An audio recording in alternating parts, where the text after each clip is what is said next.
Hi there and welcome to the first dev diary of Imperator Rome. We'll look quickly at the first vision of the game.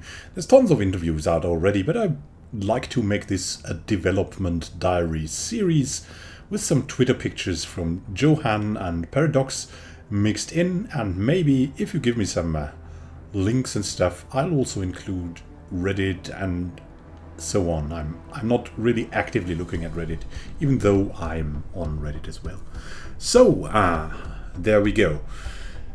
The first development diary for Imperator Rome, and it will be each Monday. So tomorrow will be another one, and I'll cover that as well. There will also be at the end of this video a screenshot about that. We'll look at that too. And so what does he say? The balance between CK2 and EU4 and Victoria 2 should remain in Rome 2. Rome was a fantastic mix between Crusader Kings 1, EU3 and Victoria 1, and its own feature like a barbaric migration and the best civil wars in Paradox games. Quotes Leon Adetsu, who made an article about that. So they want to stay true to this vision of EU Rome, as it was called, Europa Universalis Rome. It was a pretty cool game that just was, yeah, I don't know. It never got going, even though it was very fun to play. So the knowledge we've learned in the last decade of making games with better UX and player agency while increasing depth and complexity enormously. Yeah, just the technical improvements and the user interface improvements. User interface was a great weakness of the first Paradox games, and adopting a similar system, a similar gaming mechanics system to a new user interface that actually deserves its name, that's going to be a recipe for something very interesting, if not a great success. We'll look in this Dev Diary series at the development, especially in that direction. What will the UI do for us? And what are the differences and probably the new mechanics that will bring fun and progress to Imperator Rome. Now, as Johan was already writing, they're removing characters as invoice, as that was a bad mechanic, and you primarily used it to get rid of people. Yeah, that was something very common back at the day. Was a good friend of mine, a YouTuber named Steinwallen, also recently played another playthrough of EU Rome, or at least I think it was at least 70 or something episodes. He's kind of an expert in that, and he also joked about that as being a bad mechanic, and that he, because he's a role player, he resisted using it like that because it was so easy. Like, put the people there, let them disappear because of the danger involved. So it's good that they're removing that. Omens and religious prestige were not very fun and have been changed. Yeah, I mean, the omens and religious prestige must have been changed because it was a mechanic that had you invest some stuff, and you would basically get, if you didn't invest a lot more into it from the infrastructure of your empire. So the problem with the omens and the religious prestige was that you would invest a lot in an about 50 or even 40% chance for something pretty good.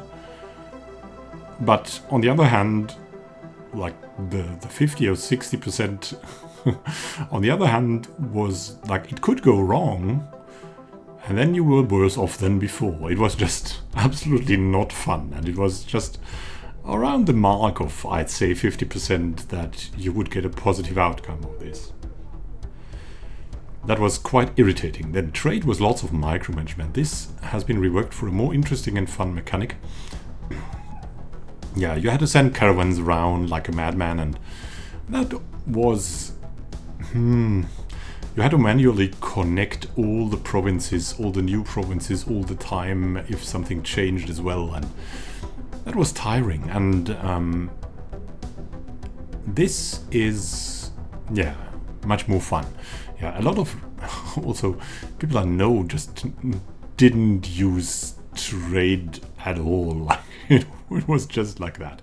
So let's have that quick look at Iberia, and I'll add the screenshots of tomorrow's Dev Diary and another bigger screenshot of the map at the end of this video where we're tuning out.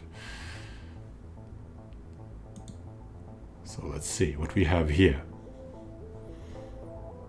Scroll around a bit. We have what's that? That's probably the money, right? That's your people, and that's some kind of, you could say civics, you could say traditions, you could say ideas from whichever game you come from. That could be this. This seems like something imperial, right? The imperial symbol here in the fist could be something. This as well, though. I don't know what that is. That is probably something about law. And this, the sun, it could be the glory, because that was, I think, at the top of the war banners. There was always that sun. I think it was a symbol of Zeus. Am I right? Correct me if I'm wrong. This probably has something to do with your soldiers. And then we have the menu here. Let's see it. Let's look at the menu. This looks somehow political. Could be political. Then we have something that looks like lawful. It's the forum, and this is a scroll in your hand. This looks like the armies. This looks like something you could produce weapons. So maybe something like a Hearts of Iron mechanic where you produce the weapons for your legionnaires. This is definitely religious. Probably depending on the religion or on the provinces you have. Then here, I don't know what that is. That seems like more into that could be trade if you look closely. There's some crates there with wares. Then we have something that's Hermes, the god of messages, speed, the air, travelers. So could be some kind of research maybe. Then we have here, that's Janus, the two-faced god, looking into two directions at once. Also symbolizing January, right? So we were at Janus, right? So that could symbolize like the political level, where you can influence people, like maybe on a geopolitical scale.